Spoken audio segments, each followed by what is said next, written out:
Okay, here's something fascinating. Think about it. The entire world basically waiting, watching a chimney. Yeah, holding its breath almost. Exactly, for a puff of smoke. Just this Yeah. simple image, right? A chimney newly installed over the Sistine Chapel, and it instantly tells everyone something huge is happening. Or not happening yet, depending on the color. Right. So for this deep dive, we're using insights from Christian Culture News to really get into why this piece of pipe basically carries so much meaning. It's so much more than just ventilation, isn't it? It's this incredible meeting point of history, faith, symbolism, and honestly, very practical communication. Totally. So our goal here, is to give you that aha moment, to Yeah. really understand the conclave, its history, its purpose. And the Sistine Chapel's role in it all. Exactly. And the chimney itself, what that means, the smoke signals, obviously. Yeah. And how this really ancient tradition manages to function in, well, our super modern world. We'll also touch on how people react to the media's angle. And maybe what it all hints at for the Catholic Church's future. Basically, a quick way to grasp this whole important ritual. Okay, so let's start with the conclave itself. That image of cardinals, locked away, Yeah. feels so dramatic. Where did that conclave idea even come from? Well, that whole locked away feeling, it's right there in the name, conclave. It comes from the Latin conclave, Meaning? with a key. Ah, makes sense. Yeah, historically, and it's still symbolic today, that locked door wasn't just about, physical security. It was about shielding the cardinals from outside politics, from pressure. So they could deliberate freely. Precisely. The basic idea of gathering leaders to choose a successor, that goes way back. But it really evolved during the Middle Ages into the more structured process we recognize now. Locked in with a key until they decide. That sounds intense. What actually happens once they're inside the Sistine Chapel? Well, our sources lay out a pretty clear procedure. After a pope dies or resigns, Right. creating a vacancy, Right. the cardinals gather in the Vatican. The conclave officially kicks off in the Sistine Chapel, starting with a mass, asking for divine help. Okay. Then the voting starts, multiple rounds. And the key thing is they need a 2/3 majority to elect the new pope. 2/3. That could take a while. It often does. Yeah. And after each voting session, they do something pretty symbolic. Mm-hmm. They burn the ballots. Which brings us right back to the chimney and the smoke. Exactly. Black smoke if no one got the 2/3. White smoke if they have a new pope. It's such a brilliantly simple visual system. It really is. But before we dive deeper into the smoke signals, let's talk about the place itself, the Sistine Chapel. I mean, it's not just any old room, is it? Oh, absolutely not. Christian Culture News really emphasizes this.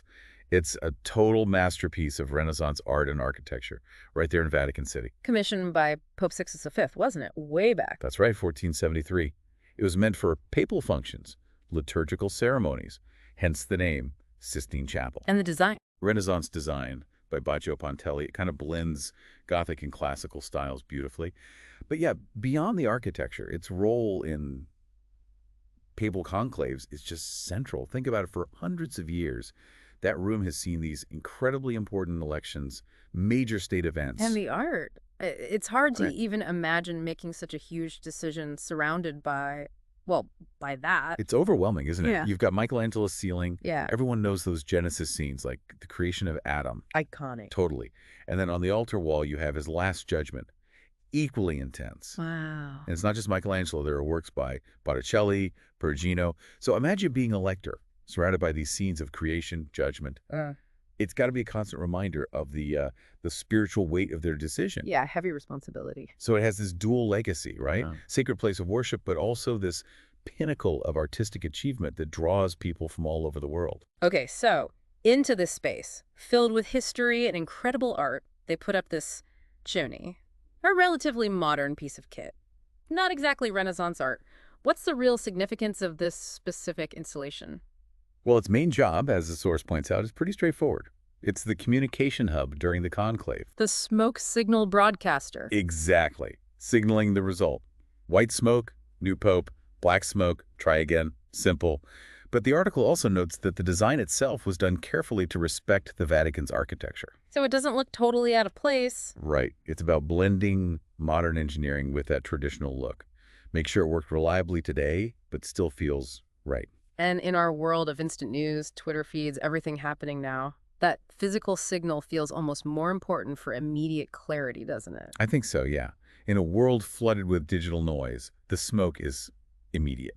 It's unambiguous. Everyone understands it instantly. No need to wait for a press release. Exactly. Yeah. The crowds right there in St. Peter's Square and everyone watching globally via media, they know the second a decision is made. It creates this shared moment of anticipation, of participation. So, yeah, it's functional, but it's also deeply meaningful. It connects the leadership inside with the whole global community outside. Okay, let's get into the smoke itself. We know white means yes, black means no, basically. But how does it actually work? What makes it white or black? So the white smoke, the exciting one that's made by burning the ballots from the successful vote. Okay. But they mix them with specific chemical compounds, stuff designed to produce a really bright, clearly white plume. Ah, so it's not just the paper ash. No, they enhance it. And as the article says, when that white smoke appears, it's instant celebration, right? Yeah. People know. Historically, it means the Cardinals are united. And the black smoke. That means no candidate got the necessary 2/3 in that voting round. So they burn those ballots, again, often with other materials added to make the smoke distinctly dark, clearly black. So everyone knows they're still deliberating. Right. It signals, okay, more discussion needed, keep praying. It seems simple, just smoke. But those visual cues, immensely significant for the Cardinals inside and for everyone watching worldwide. It's amazing how this very old school communication method still works, still holds so much power in, 2024. This new chimney really highlights that balancing act between old and new. It really does. It's a perfect example of how the Vatican tries to blend these centuries-old traditions with, well, modern needs. The election itself is steeped in ritual, right? Very formal. Oh, yeah. Elaborate ceremonies, solemn prayers, the whole thing. But the Vatican also knows it needs to communicate effectively now. So the chimney uses modern tech. Modern materials, better engineering, yeah. It just makes that crucial signal, telling the crowd in the square, and through them, the world more efficient, more reliable. It fits with how we expect information now instantly. Exactly. And it's part of a bigger picture. The Vatican uses digital communication, modern security. It's about embracing innovation where it makes sense. Without losing the core meaning. Precisely. Keeping the spiritual heart of the rituals intact, but updating the tools. So the chimney isn't just a structure. It kind of symbolizes that commitment, respecting heritage, while adapting to connect with people today. So what happens when they actually install a new chimney or when people see it's there, ready for a conclave? What's the reaction like? Must be a real buzz. Oh, yeah. The source calls it a flurry of reactions. Yeah. In Rome itself, it's a huge signal, right? Locals know something historically massive is about to happen. People start gathering. Definitely. You see crowds heading towards St. Peter's Square, wanting to be there to witness it. Local shops, restaurants, they get ready for more people, maybe plan special things. There's excitement, but also, a deeper feeling, reflecting on Catholic history. And globally. Huge anticipation among Catholics everywhere. Social media lights up. News channels go into overdrive. Non-stop coverage. Absolutely. And you get all these discussions, people sharing their hopes, their expectations for the next pope. What issues should he tackle? Social justice, climate change, all sorts of things. So the chimney going up really kicks off this global focus. It totally does. It just highlights how central the conclave is and how engaged people are all over the world. That global engagement brings the media right into the center of things, doesn't it? They have a massive role. A critical role, really. The media are the main channel between what's happening, often secretly inside the Vatican, and the public waiting outside. Reporting, but also explaining. Exactly. Reporting developments, but also trying to interpret what they might mean for the church, for its followers. Yeah. It's tricky, though. How so? Well, they have to balance that need to inform the public with the fact that this is a sacred, confidential process. Right. It's not a political convention. Not at all. Access can be restricted. Reporters need to understand and respect the traditions, the protocols around announcements. They need historical context to analyze things properly. And now with digital media, everything's instant. That adds another layer. Real-time updates, blogs, live streams, reaching a massive audience instantly. But that speed Can lead to guesswork. Yeah, the source points that out. The demand for immediate news can fuel speculation. So journalistic ethics become incredibly important. Getting it right matters more than getting it first, especially here. So a complex job for the media. Definitely. Shaping perceptions, offering insight, but always navigating the sensitivities and the sacred nature of it all. Okay, so we've got this chimney, this signal, this whole process, mixing ancient tradition with modern reality. What are the bigger takeaways? What might this whole event, signaled by the chimney, mean for the Catholic Church moving forward? It feels bigger than just choosing one person. Oh, much bigger. That chimney going up, it really marks a potential turning point. The Hmm. conclave isn't just about who leads next. It's a chance for the church to maybe rethink how it approaches things. Like what kinds of things? Well, maybe shifts in leadership style, more transparency, more inclusivity, perhaps a more pastoral focus, trying to reconnect with younger people maybe, Yeah. engaging lay members more directly. Opening up dialogue on difficult topics. Potentially. And then there's the possibility of looking again at certain teachings in light of today's world, issues like social justice, the environment, the rights of marginalized groups. Could that lead to broader acceptance, maybe? Hmm. A new direction, potentially? Or maybe a greater focus on global problems inequality, the climate crisis.